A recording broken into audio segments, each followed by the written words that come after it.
This smartwatch has an absolutely gorgeous display. It's really snappy. It works really well. It feels comfortable. And if you're looking for something for fitness, this is fantastic. Now, this was sent to me so I could test it out and make this video. And I think there's a couple really important things that you ought to know about it that I will share later on in this video. Before I get to that, let me show you kind of what you get out of the box and how to set up and use this. This is how the smartwatch arrives. You've got your manual. Here is the charging cable and the smartwatch with a couple buttons here. Long press to turn on. Let's go ahead and do that. To charge on the back, you clip this on. It can only be clipped on one way though, so just be aware of that, but it attaches magnetically. All right, and there we go. It is now charging. Let's go ahead and set this up.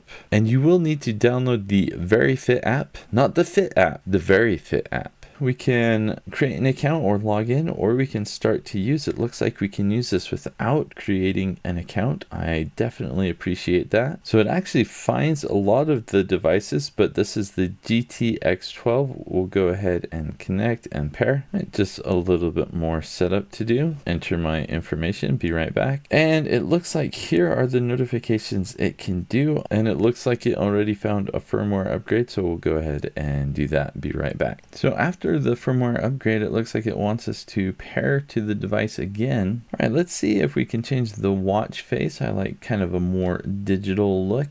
Practical. That's what we're talking about. Very interesting. So it looks like some of these watch faces are VIP only and cost money. Oh, it looks like we already have some installed. So to make room, I'm going to have to remove some of these, and we are installing. So here is the new watch face. It's pretty easy to install a new watch face. So it has a do not disturb mode. We can start at 11 p.m. and end at 7:30. We've got some weather options. I'm going to go ahead and turn that on. And here we can rearrange things. So I do like looking at the weather. I'm going to put that on top. That looks good. If we want to start an exercise, say we want to go on a treadmill, for example, we could do indoor run. Just press the start button. It does a little countdown for us. And then you can see the watch started up automatically. We're tracking everything on the watch. It says how far we've gone. That's pretty accurate. I have not left my chair. We can pause that. We can resume if we want, or we can stop the data. Long press to end, and we can go ahead and end. We have successfully sat in our chair for about 10 seconds. Oh, time too short to be recorded. I actually kind of appreciate that. I think that's nice.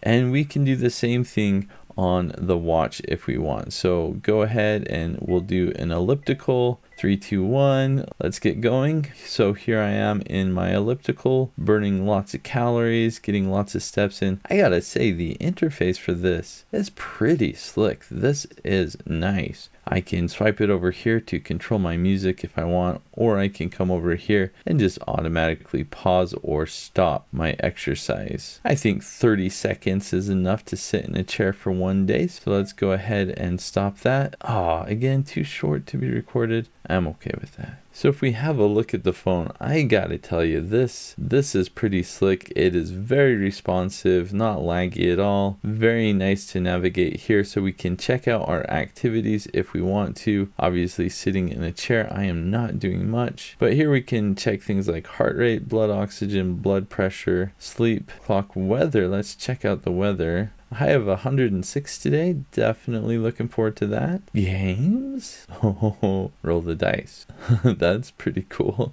So you've got a dice roller that comes in handy if you're playing a game and don't have a dice on you. Airplane war. Boom, boom, boom, boom, boom.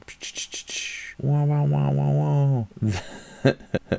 Oh no, I have failed. I'm so sorry. As I've been using this, the things I really like about it is just for fitness or tracking your sleep, doing exercises, things of that matter. This just works really well. The app is really nice. It's simple to use, easy to figure out. Navigation on the watch is really easy. It's really snappy. Everything makes sense. Now, the couple things that I mentioned that you really should be aware of with this smartwatch. The first thing that came as kind of a surprise to me is for a lot of the watch faces, they're like a VIP VIP only, or you have to pay extra. So the other thing that I think you should be aware of, and this is a big thing for me, is notifications are limited to the apps that they give you. So it's kind of like email, SMS, Facebook, I think, Messenger, WhatsApp, and a few other things. The important notifications for me are my doorbell, Slack notifications, Google chat messages, those sort of things. I don't get notifications for any of those on this smartwatch. So if I'm at work and someone slacks me a message, I don't get notified on this smartwatch. That's a really big issue for me in particular, just because of what I need for notifications. That is an issue with the app, and maybe someday they will add more notifications, but as it is right now, this is kind of limited with notifications. If you're using this primarily for exercise or fitness, I think this is fantastic. If you need something for additional notifications, then hopefully they will update the app soon so you can get more notifications, but hopefully this information helped.